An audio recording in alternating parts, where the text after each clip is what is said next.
মুনতাহা আর বেঁচে নেই। পাশের ঘরের মর্জিনা তাকে হত্যা করে খালে পুঁতে রাখে। মানুষ কতটা নিষ্ঠুর এবং জঘন্যতম মন মানসিকতার হলে এমন ঘৃণ্য ও নিকৃষ্ট কাজ করতে পারে।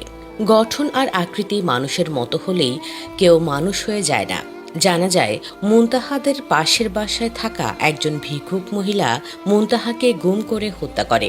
এ সময় শিশুটির গলায় রশি পেঁচানো ছিল। সন্দেহজনক ওই মহিলাকে গতকাল বিকেলে জিজ্ঞাসাবাদের জন্য থানায় নেওয়া হলে পরে রাতে সে মহিলা লাশটি কাদার নিচে রাখা অবস্থা থেকে পুকুরে ফেলতে গিয়ে হাতে নাতে ধরা পড়ে। ছোট্ট মিষ্টি বোনটার কি দোষ ছিল? পারিবারিক বিরোধের কারণে মূলত খুন করা হয়।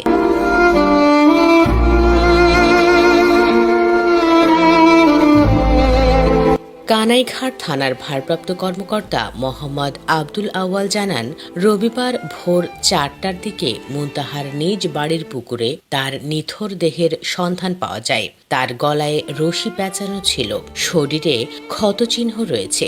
লাশ দেখে বোঝা যাচ্ছে তাকে হত্যা করে পুকুরে ফেলে দেওয়া হয়েছে। মুনতাহার বাবা দাবি করেন তাকে পরিকল্পিতভাবে অপহরণ করা হয়েছে। এই ঘটনায় কানাইঘাট থানায় একটি সাধারণ ডায়েরি দায়ের করেন। গত ৩ নভেম্বর সকালে মেয়ে ও ছোট ছেলেকে নিয়ে স্থানীয় একটি মাদ্রাসার ওয়াজ মাহফিল থেকে বাড়ি ফেরেন স্বামী মাহমুদ। এরপর মুনতাহা প্রতিবেশী শিশুদের সঙ্গে খেলতে যায়। বিকেল ৩টার দিকে তাকে খুঁজতে গিয়েও কোনো সন্ধান পায়নি পরিবার।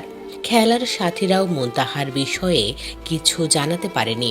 সে সময় ছোট্ট শিশু মুনতাহার সন্ধান দাতাদের জন্য দেশ বিদেশ থেকে পুরস্কার ঘোষণা করেছিলেন অনেকেই। মুনতাহার সন্ধান এবং অপহরণকারীকে ধরিয়ে দিতে পারলে ১ লাখ টাকা পুরস্কার ঘোষণা করেছেন কয়েকজন প্রবাসী। সামাজিক যোগাযোগ মাধ্যম ফেসবুকে তারা এই ঘোষণা দেন। এছাড়া ফারমিস আক্তার নামের সিলেটের এক নারী সমাজকর্মী মুনতাহার সন্ধানদাতার জন্য একটি স্বর্ণের চেইন পুরস্কার ঘোষণা করেছিলেন।